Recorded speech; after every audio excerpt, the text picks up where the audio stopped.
Hello, everybody. It's the 50th anniversary of the Family Law Act, and I'm talking today about efforts over the last half century to reform this hated institution. And I have with me a man called John Stapleton. Hello, John. Honoured to be here. Well, it's very nice to have you here because you have done a heroic job putting together the history of reform or attempts at reform of the family court. Well, no other journalist in Australia has written so much about this jurisdiction or knows so much or has actually been on some of these committees of inquiry. So it's a real honour to be here. In the book, you show up in the 1980s in a now long defunct publication called The Bulletin, and you got the front page, if I remember accurately, about the huge distress that the family court was causing to men, and there was some survey about how broken-hearted so many of the men were, and it surprised the researcher just how broken-hearted the men were, and that was only 10 years after the creation of the court. So you've been following it for a very, very long time. I know. I mean, that's what. This book, it's your fault. You've robbed me of a whole week of sleep, John.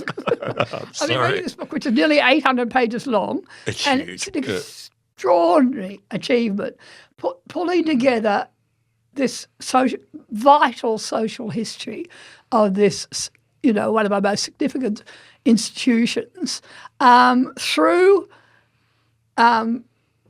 submissions to inquiries, through presentations at these inquiries, through, court cases. It's all solid documentation of what went on.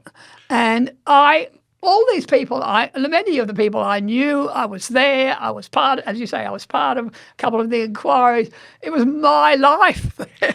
And I lay awake at night absolutely stewing over this ghastly person. And then it sort of did me in, John. It was your fault. It's true, isn't it? I think that's really common when people go through those court cases. They're stewing for weeks, months or years later. If only I'd said this, if only I'd said that, I'd still have my children.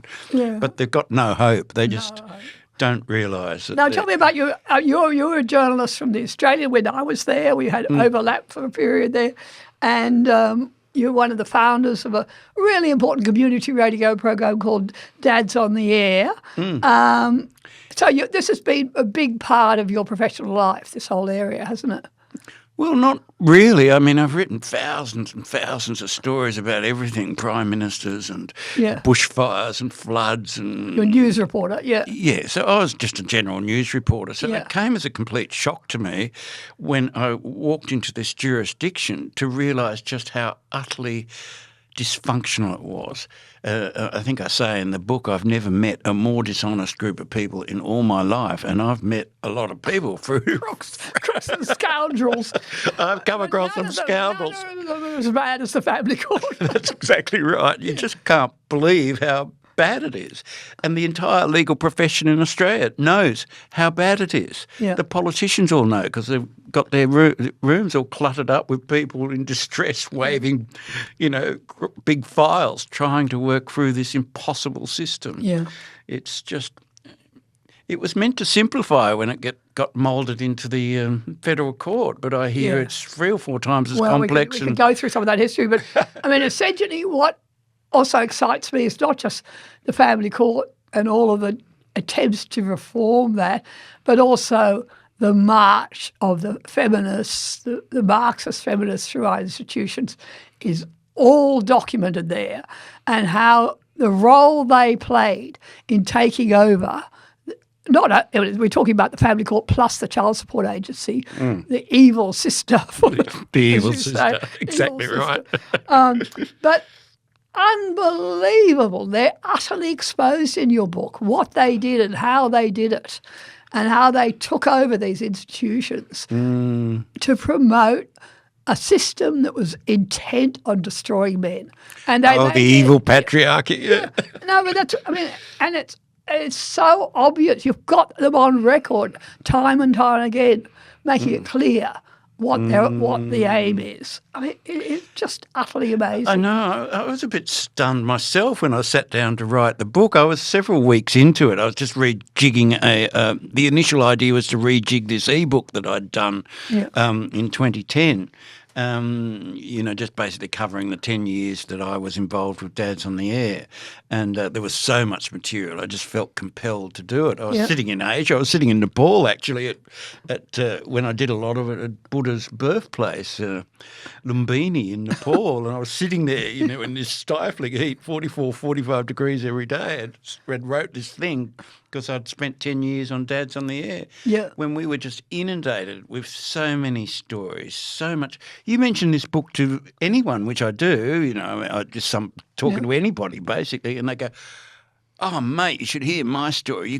You could write a book about my case. Do you want to know it?" And I go, "I've heard enough." It's just like I get those letters every day. Yeah. I'm going to write my book. I'm going to tell them all, read John's book.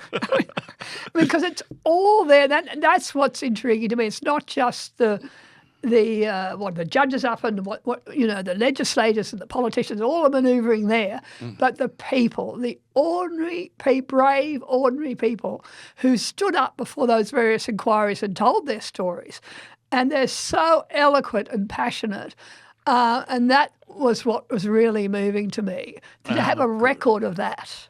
And it's not just men. I mean, it's literally not just men. It's second wives are extremely badly done by through this system. The grandmothers, the aunts. It doesn't benefit anybody. And it destroys the entire society because it does no good to have this many disenfranchised men and women. If you talk to any non-custodial mothers, listen to them spit. Yeah. And so... I was just reading one of your stories you included there, which had a mum who, utterly embraced helping her new partner with his battle to see his children, and she thought it was outrageous that he was being denied contact. And little did she know, I mean, years later, she hasn't been able to have children for herself because they've spent all their money on this hideous court case. Right. And, really tragic stuff. Oh, people made so many heroic efforts. Alison Pierce of Partners of Paying Parents, I think it was called.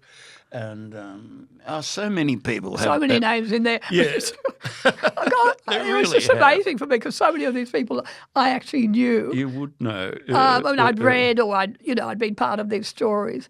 Now, we should say, I think we have to say, the trouble is there are some decent judges. I mean, it's not as if the whole thing is corrupt. Because I used to, over the 50 years I've really been in this business, in and out, there were always been barristers and lawyers who've helped me with cases when people come along wanting help.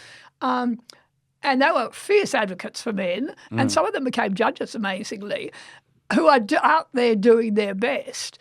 But, I mean, the trouble is the system is so stacked against them. Oh, totally. And it just breeds on false allegations. Yeah. And those false allegations are turned by the family reports and so on into what's considered a judicial fact, which is just so even it's utter lottery whether you get a decent judge.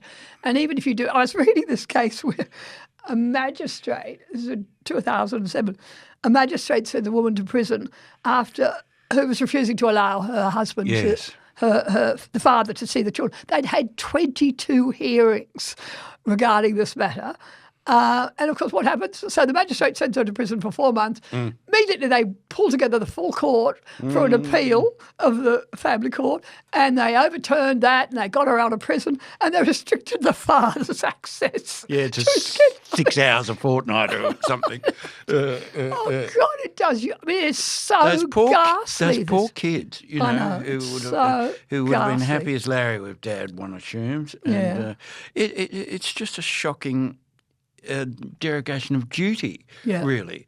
Now, I just want to sort of try to pull this together into some sort of sequence. So, I mean, you've got like 10 pages at the beginning of the book listing all the inquiries that have taken place. Big inquiries and little investigations by this group which was set up to produce this result, but the endless tinkering with the legislation. So that whole history is there in the beginning. But I thought we might talk about one of the massive inquiries which actually was under the Howard government, and that was probably the best inquiry of them all, in that they toured the country and they had hearings all over the place, and they allowed lots of ordinary people to stand up there and give evidence or to put in submissions. Kay Hull, who was the chair, was a wonderful woman in the way she approached all of this, and it got massive media coverage. I mean, that was and really massive exciting. media support. Yeah. Some of the toughest women journalists in the country all wrote. Positive stuff. Yeah, Madonna King is one of the toughest media operators you'll come across. She wrote a positive story about it, and lots of women did. And this was John Howard having floated the idea of joint custody, and said, well, let's have a look at what people think about this. And then they had this massive inquiry. And some of those sort of stories I was talking about, they had the grandmothers, they had the second wives, they had all those people appearing there. And in the end, you think Howard sold out. Now, tell me about that. Well, I was never I have very mixed feelings about Howard, but, because of the Iraq War and so on, and GST were two things I held against him. But in this regard, and it was well known about Howard, because he was a lawyer, that you would watch what he did, not what he said, because he was very, he graduated from Sydney Uni, and he was very much of the legal fraternity. And so I thought it was, he floated the idea just to see what the response was. People who went to see him said he was very sympathetic and couldn't believe the figures that they showed. I'm losing all my income in child support. I've had my kids removed for nothing. The blizzard of false allegations that absolutely characterised the court. He expressed sympathy, but then this legislation, the inquiry went, there was huge momentum, there was huge media support right around the country, and his personal popularity, which we forget, he was never that popular. He's become an icon of the Conservatives, but he was never that personally popular. His ratings went up about 4% from memory, and it was a real winner for the Conservatives. And so he knew he was on a winner, and then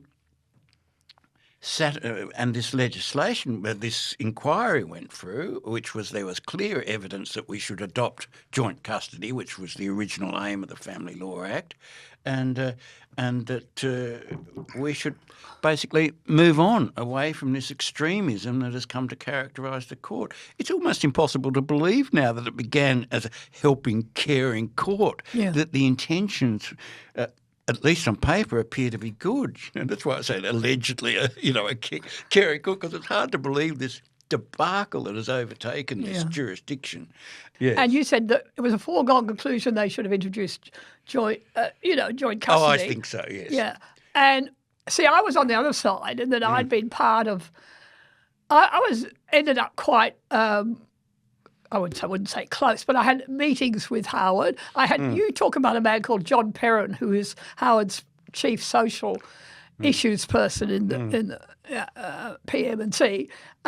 He used to come to Sydney every month or two and have a little chat to me about what was going on. I mean, Howard, it wasn't bullshit, this idea that Howard was pretending to be interested.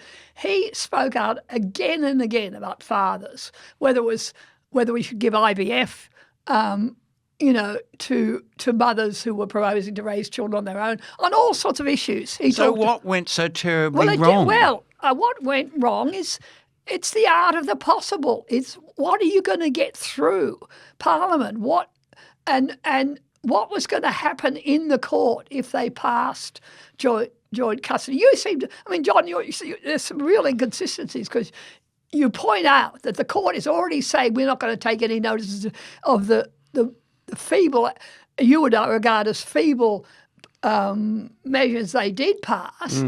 Well, if they'd passed joint custody, as if the court would have taken any notice of that. Well, that's true. It's become it was already utterly captured. Anyway, what I would say is there was a shift in that they decided to try to go for keeping people out of the court, which I think was absolutely right. I mean, nothing is better than trying to stop people going near that ghastly place. And so No one wins. No one wins. No, but and the point is, so they set up these family relationship centres, and people had to have compulsory mediation, go there and try to sort things out beforehand. That was the aim, and I think that was bang on to try to get people. Except they handed it to people like Relationships That's Australia right. and There were people enormous who had mistakes. made all these submissions opposing joint custody. So even when you went through those, you got a pretty hostile treatment from it. That's Although right. a lot of people I know, but express just talking about what they included in that legislation that went through in 2006 was presumption of shared parental responsibility. You know, this whole need for enshrining the idea that children need two parents, and the two parents should be part of their lives, and that they should consider as a starting point. Sharing care, et cetera, and penalties for false allegations, and the notion of the friendly parent, which is the idea that if the parent who ends up with most care of the child should be the parent who facilitates contact with the other parent. I mean, all of that was in there. And whether you like it, I mean, you point out in your book, John, that it caused a cultural change.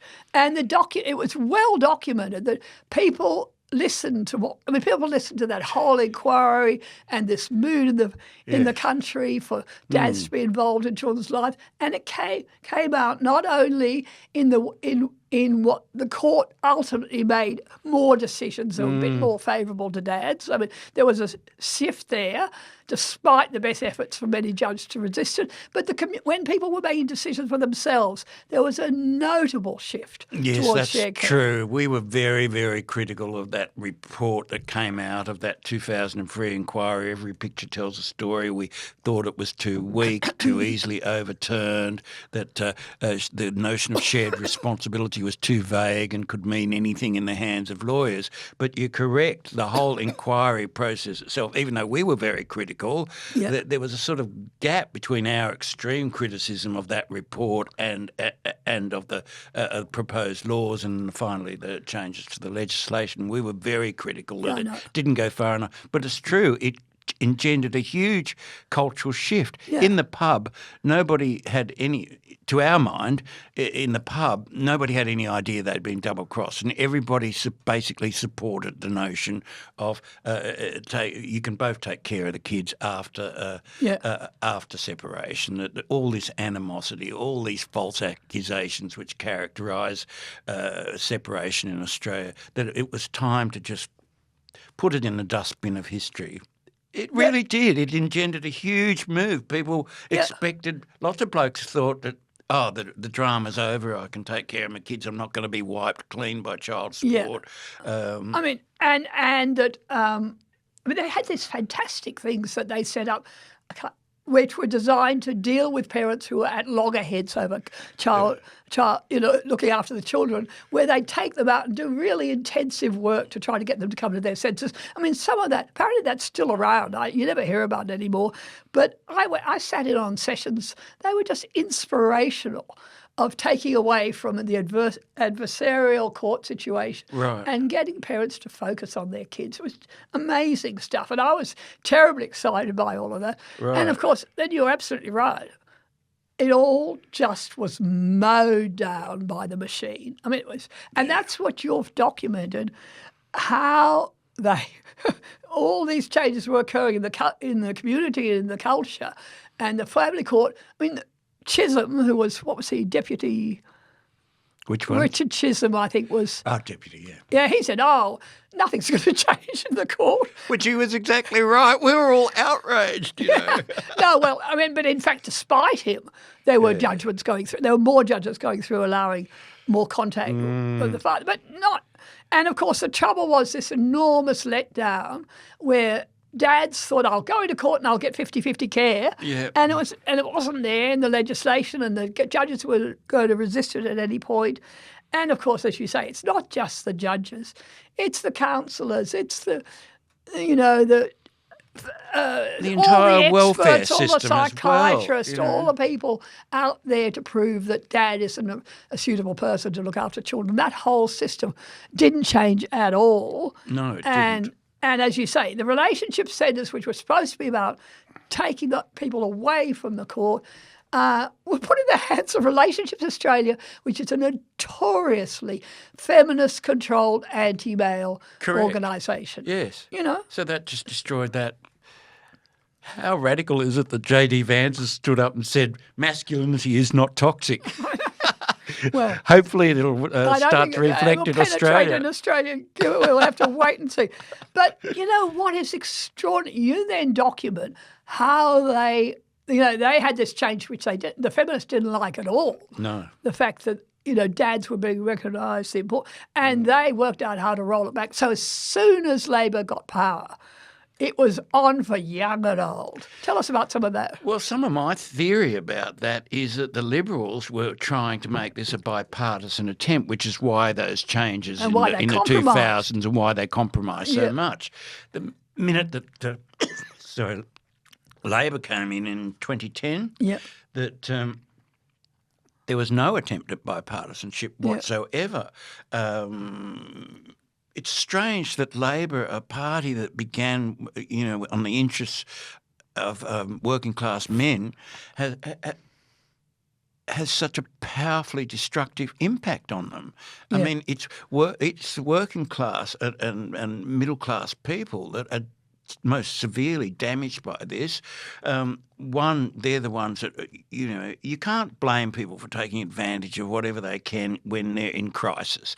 When you're breaking up with a partner, you're in crisis. So if you think there's a pot of gold by saying and doing these things and life will be okay, well, a lot of people are going to do it. The upper class will just, you can keep the holiday house, darling, and I'll keep the house in the city, and you can keep your packet of shares and live on your dividends, and I can live on mine, and we'll be happy ever after. You wish. I mean, some of the vicious fights are at the top end. I hate to disillusion you. I have this theory. I know you do. So... yeah, it was Julia Gillard, the whole domestic violence thing, the whole DV industry, which is now absolutely massive in Australia. We're talking multi-billion-dollar industry. It's bred this febrile atmosphere of false allegations, not to mention they've expanded the definition of domestic violence so much that if you don't buy her the couch she wants, you're financially oppressing her. It's just ridiculous. Yeah, but you've documented that, how they moved in, how they set that up. I mean, that Gillard had all these, she was the one who really made all those changes towards enshrining the importance of keeping children safe, which means all dads are dangerous. We have to keep children away all from dads them. are dangerous, which is just nonsense. There's a lot of very dangerous women out there. And of course, as we know. did they they had the media in their hands. The sellout of our media, doesn't it break your heart? There used to be normal reporting on what should be significant social issues, and they're now absolutely captured. Oh, totally captured. It's sad, really. Yeah. And even conservative publications, like if you look at Sky or The Australian or the News Limited side, they're just as bad. Yeah.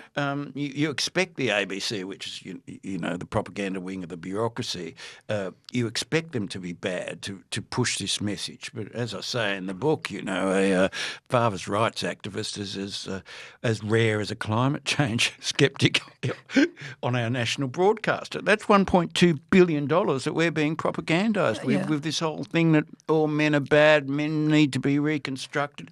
Most blokes are pretty simple creatures. They get up, they go to work, They love their wives, they love their families, they're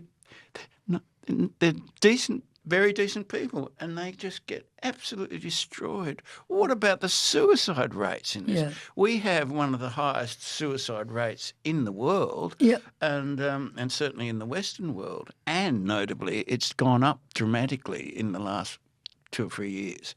So that's a major thing. Some of the most moving things in this were from the suicide. So there was one woman who I'll never forget. I don't know why, because it was the emotion in the voice, I think. Because it was so controversial, the paper was making me document everything. We had to have every little piece. We had to prove everything. And she told me this long story about, and she was heartbroken how her brother, who'd moved in with her after the separation, he had received a phone call from the child support agency that you've paid in excess of $800. And so he said, oh, great, I'll get it back. And the answer was no, you either have to gift it to your partner or we will just take it for consolidated revenue. So he goes out into his back shed, drinks this poison. It took about 20 days for him to die. Shocking thing because it eats your stomach out. So it's a very painful way to die. And she said she'd just gone down to the shops when, so she wasn't in the house when the child support agency rang.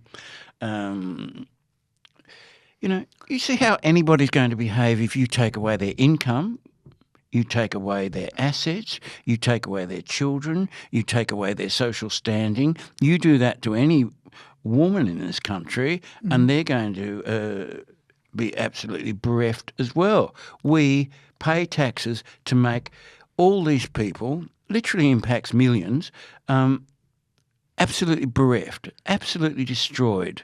And you can go all around the country or caravan parks and whatever, and you find these blokes who have been absolutely strip-mined.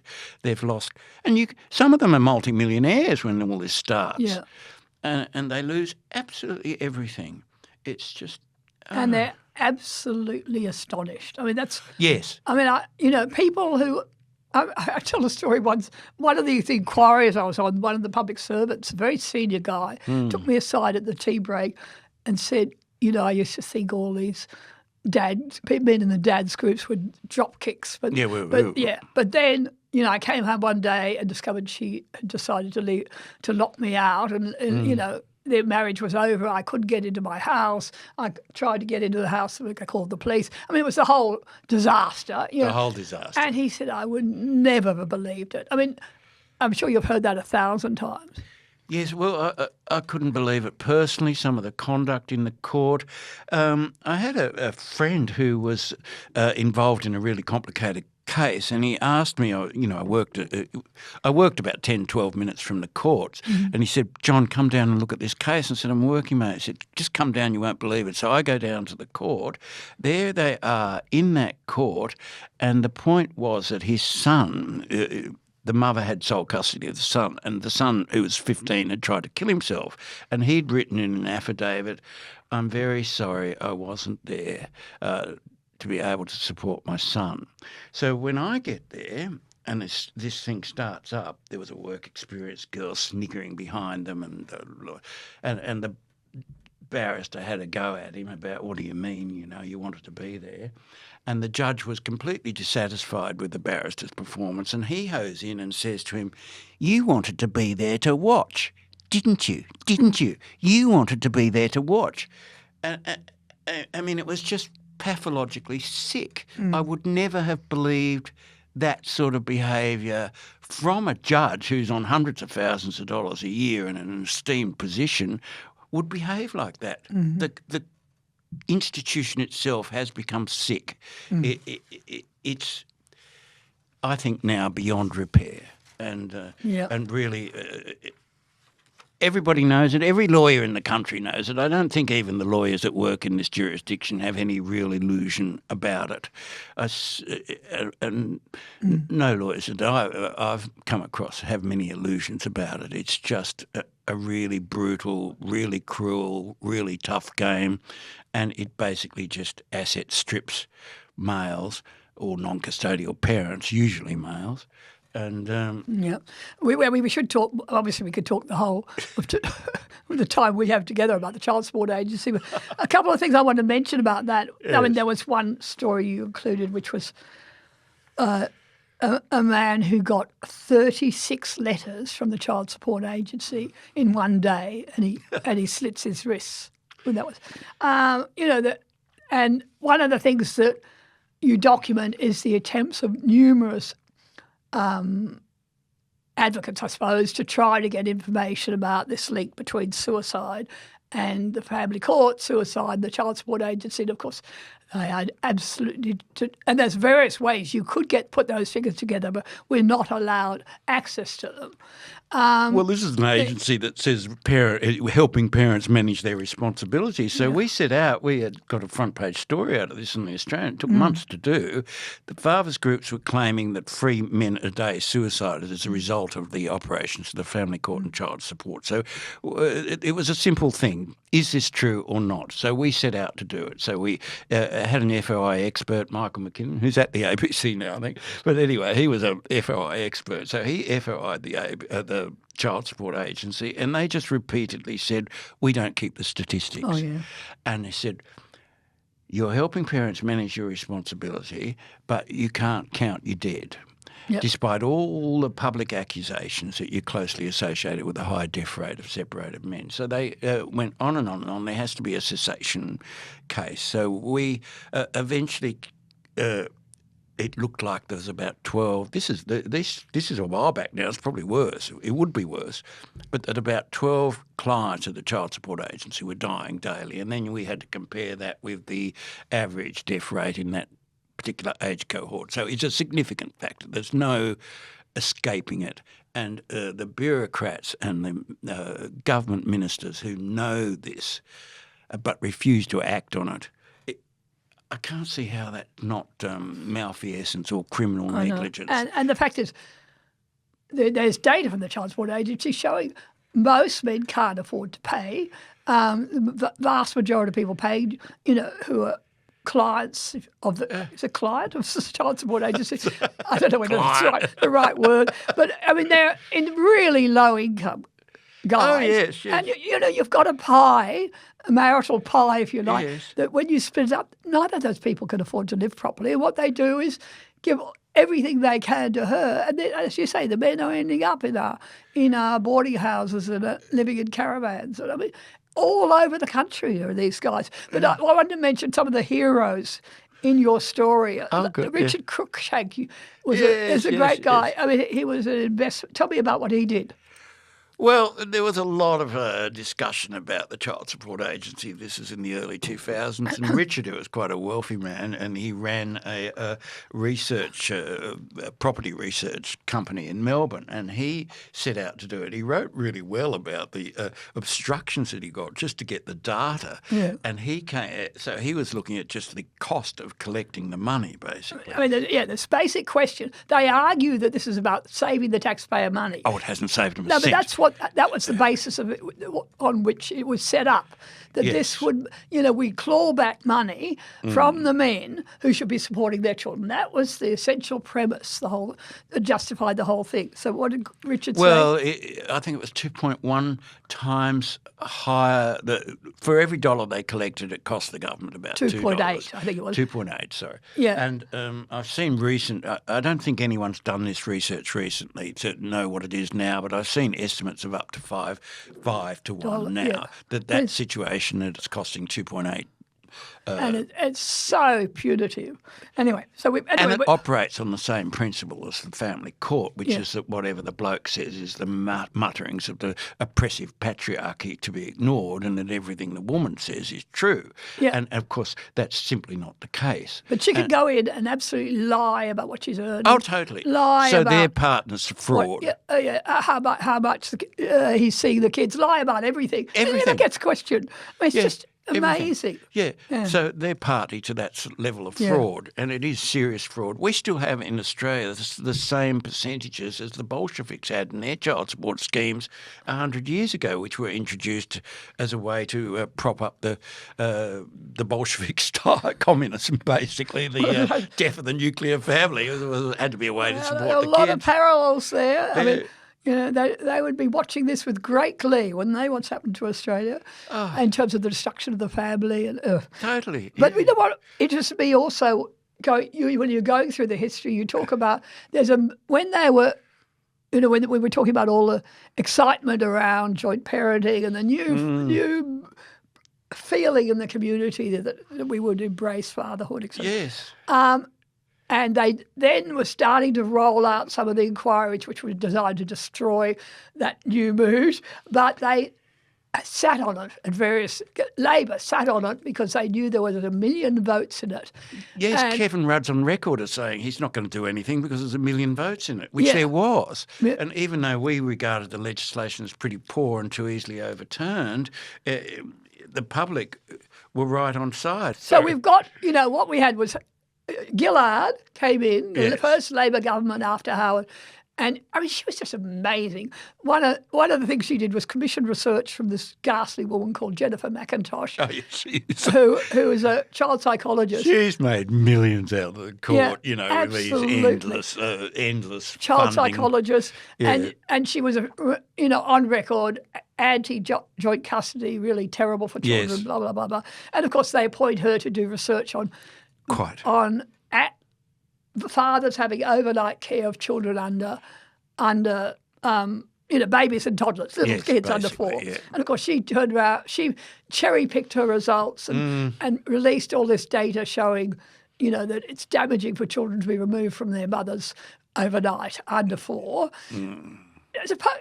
Just nonsensical when everybody knows. Grandma, her mum's boyfriend, everyone in the son is allowed to look after those kids except Dad, Yes, and there are lots of societies where after the kid is 1 or 2, they're sent off to live with the grandparents or with the brothers or Anyway, the Sudanese, for What was instance. hilarious about the Macintosh thing is there's a guy called Richard Rorschach. He's a psychiatrist in America, and he brought together 110 world experts on child development to look at this research because the Macintosh research is being used all around the world to deny I care. didn't know that. Yeah, this is one of my battles. Yeah.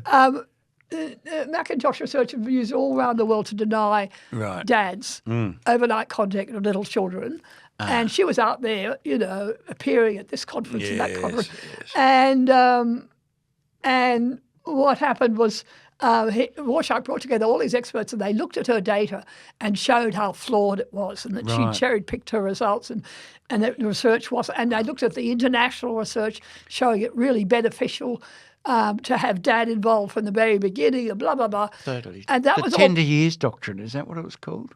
Yeah, Tenure. I think. Anyway, that research was published, and I was trying to write about it for The Age, and it was to talk about it. And she sent letters to the board members of the board of the Fairfax trying to stop me publishing that.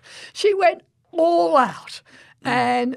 Well, at least The Age legaled it to death, but we got it out there. We published it. This story about her, how the barristers used to joke if you missed out on overnight care of young children, if a dad missed out on overnight care, you'd been Macintoshed, and that was, You've been Macintosh. anyway, of course. So first thing Gillard does is commission her to do this research. Yes, great. Yes. And then, of course, even though she was denounced internationally, the family court kept using her as an expert. Of course, I think they still use her just recently. She's it's just incredible. So, and then they did all sorts of other inquiries proving how dangerous joint custody was. And as you say in the book, you roll out inquiry after inquiry, which is proving that, of course, joint custody is dangerous because it's exposing children to dangerous fathers. And that was the message. And we had, Rudd, Gillard, all these Labor governments just pushing that line. And then eventually the Libs get back in. And you tell the story. Of course, we have then one of my great heroes, who's Pauline Hanson. Right. I mean, You don't think I'm very fair to her? well, no. I think you talk about how important. You've documented what Pauline Hanson did, which was she spoke out. Yes, she spoke out. She was one of the only ones in was just Parliament, fantastic. and she was ridiculed. Like when She had the balance of. We should explain. She had the balance of power. She had an important role as she was on the crossbench. She was head of One Nation, a sort of. I would argue a bit of a maverick party, and she. well, she's a rural populist, and basically. she used her position of power to bully the Morrison government into having another inquiry into Yes. family law, and she wanted false allegations to be one of the terms of reference. And she went out there and talked about false allegations and talked about her own son, who'd been subject to a horrible family court battle with all these allegations. And of course, She boy, was did so ridiculed. I mean, all these newspapers ran all these and stories you've got about. them all in there. You've got all these horrible journalists ripping into her, and they rolled out all our famous domestic violence advocates. Yes. I suppose. The Rosie Batty's Oh, my God. and they just went, All these people have made careers out of demonising men. Yeah, and They've all- made huge amounts of money in anyway, entire careers. So, I mean, you do present her as a heroic figure, as you should. No, the only thing I quarrel with is that report. So she was a deputy chair of this committee, but the rest of the committee was absolutely stacked, Labor and the Greens. Right. And she never had the numbers, but she still did okay.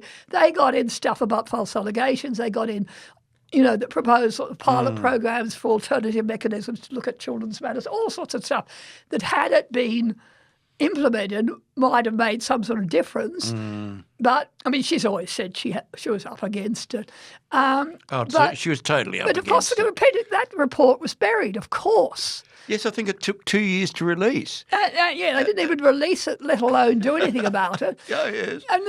And that's the history of this whole ghastly business. And it's amazing how much happens over Christmas when absolutely nobody is paying any attention. So the last two tranches of legislation are all passed around Christmas. They've just passed new legislation. The last day of whatever it was, Parliament this last year, they pushed through the legislation which is about giving more of the assets to women who claim to be victims of domestic violence. Oh, yes. Yeah, I mean, my God. I mean, it just never stops. And of course, last year we saw the worst, what I regard as the worst betrayal of all, Labor's removal of any mentions of fathers pretty much from the whole family court. Yes, that was 2023 amendments and then the 2024 amendments. So there was, there was 150 pages of explanatory notes for one of them, and then there's like 600 pages of other explanatory memorandum, and no normal citizen going near that court stands a chance. And that last one, which bumped through in a package of 27 other laws, all rammed through Parliament on the same day, that had 6 other acts impacting on the Family Law Act were all basically abolished. The most terrifying one being the Evidence Act, that you don't. There doesn't need to be any evidence, basically. Well, that's been the case for a long time, of course. Well, that's been the case for a long now time, but now it's official. Allegedly official. It's just like, Anyway, John, it's just extraordinary what you've done. Put thank all you. that information together and document, how this system has been manipulated and destroyed, essentially. I mean, it's got worse and worse. Sum up where we are now. Oh, I think it's an absolute mess. Absolute mess. It's Peter Lewis, was it, in the South Australian Parliament, said long ago that it was racist, it was sexist, it was criminal in intent. And it is racist in this country now because, for instance, Muslims will go nowhere near the family court. It's all in the culture that, once the kid, they're very pro-family, but in the unfortunate circumstance of breakup, that the children stay with mum till they're 7 and then they go to dad. That the Sudanese, who we seem to have quite a number these days, they don't have any standard nuclear structure, so they're not going to end up in the family court. And a lot of it is, not to put it this way, but it's the poor white trash that end up being decimated in the court so much. They don't have the skills to deal with a court case. Most of them wouldn't know what an affidavit was or how to write one. They don't have the money for lawyers, so they're going to be steamrolled. They haven't kept up with the fact They that won't get child support. They won't get legal aid, of course. Men hardly ever get no, legal they don't aid. get legal aid because legal aid goes to to the women. women all the time, and it's an abuse of. They're always saying, "Oh, legal aid's underfunded." Legal aid is perfectly well funded. It's a backdoor funding of the family court, and it's and for the and for women. for the So female. it's outrageous. Yeah. Where are we now? I think the politicians are frozen like in a permafrost. They can't move left or right, so to speak, because they've become basically terrified of the monster they've created, the thousands of academics and women's groups and domestic violence shelters and everything else, all funded basically to push this message. What was the last tranche of funding from Albo? It was like 3.7 billion or something. For the domestic violence industry, Does anyone think any of that money is actually going to decrease levels of interpersonal violence? 100% it's not. And they'd be so much better off telling everyone to act like adults and to get on with your own lives. You both love your kids. You both can take care of them. Kids have different needs at different ages. They'll be teenagers and gone soon enough. Why waste all these precious years? So yes, I think that politicians have become terrified of it. There's a massive bureaucracy, a massive industry, and I really do believe that the financial imperatives or motives for this level of conflict need to be cut out. We have to say something about the legal profession, who've been the huge beneficiaries of this enormous institution we're talking about, and they, of course, are one of the groups always on the committees in the inquiries and blah blah blah. It's the industry talking to itself. Yeah, of course it is. 100%. All these public inquiries where some poor volunteer group with no funding whatsoever puts in their desperate plea for reason against this absolute army of...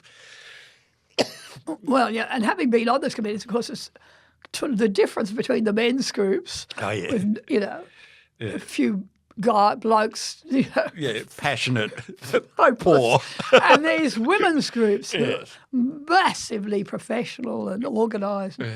But I mean that to me is the one of the real stories, and I'm so pleased to see it document the triumph for the feminists who've succeeded in producing one of the most anti-male family law systems in the world. And it's one of their crowning achievements, our family court system. I mean, who else compares to the level of anti-male venom that we see in our family court every day, Nothing compares. I mean, it's just absolutely horrific. It's amazing, really, that it's got this far. It's partly that men are embarrassed at these things, or they're impoverished and just don't have the weaponry. It's partly just a distortion of funding. Billions of dollars of funding to one side of an argument's completely distorted it. People are putting huge hundreds and hundreds of hours of work preparing submissions, and all of which are just dismissed or ignored. God. I always say to people, don't bother sending commissions. Don't bother. Because having been on the committees which are run by femocrats, female bureaucrats, who decide which submissions you're even going to be allowed to see. Oh, really? Oh, yeah. You never get to see them all. You just choose. And they run the whole thing. I mean, it's just disgusting. Don't bother. I mean, I'm so cynical about all of that. But your book is a triumph, John. That's really kind of you, because I just it was just... No, it is, because it is such an important part of our social history, and it's absolutely critical that it's documented, and you've done an amazing job with all the references, and it's all there. These ordinary people speaking from the heart about what happened to them when they encountered the family court. And lots of the good guys, the advocates from our side, and they are so eloquent, some of these men, writing about what's gone wrong and why. The good lawyers, we have lawyers on our side, who've been magnificent, and you quote them at length. I mean, article after article from people who have spoken out about this disaster which was unrolling. I mean, it's an extraordinary thing to read, and I hope people will delve into it. I don't expect many of them to spend the whole week reading it. Oh, no, look at the size of it. Yeah, anyway, I'm sure Ben will show it. No, he's going to put it up a lot so that people know about it. All right. But it's there. But the size of it, I really... And it's a tribute to all the people who fought to protect the court. I think that's why I started off on this, because there was this very early draft of it basically in 2010, and I just thought all that effort, all those people, it really needs to be pulled together and really put into a proper format. And it was only after a few weeks of doing this that I think, and 2025 is the 50th anniversary. I know. I mean, it couldn't be better timing. No, it's beautiful timing. And I just hope somehow we get mainstream media to take some notice of it. I mean, it deserves a big audience.